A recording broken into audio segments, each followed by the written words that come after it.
Bon, ce Nomad 700, on va pas se mentir, c'est une bête de carving.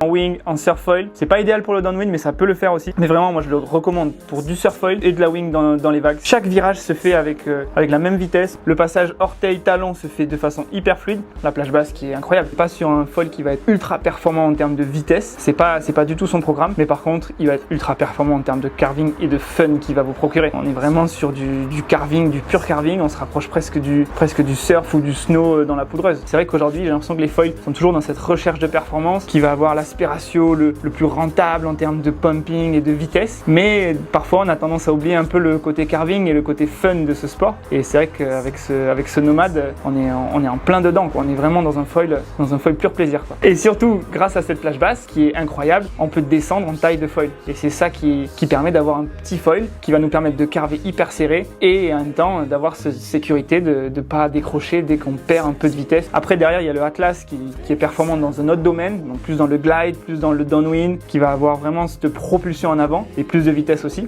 tout en gardant cette plage basse. Il est basé sur la même ADN avec le camber derrière et les tips qui sont légèrement relevés. En termes de setup, donc il y a deux options de fuselage. Moi je le ride avec le 56, donc le fuselage court, pour avoir justement le plus de maniabilité possible. Il existe aussi le fuselage plus long, donc le 63. À savoir que les deux sont en aluminium. Moi je le ride avec le 155 en wing et en surfoil. Faut savoir c'est que sur la front wing, ici on a un numéro, donc ici c'est moins 1,5 et il faut l'additionner avec le numéro qui est sur le mât en fonction du mât qu'on utilise. Par exemple sur mon mât de 85 il y a un plus 0,5, donc je l'ajoute au moins 1,5 et ça me fait moins 1. Donc dans les petites cales qui sont fournies avec, je prends la cale moins 1 et c'est cette cale que je vais glisser ici au niveau du stab.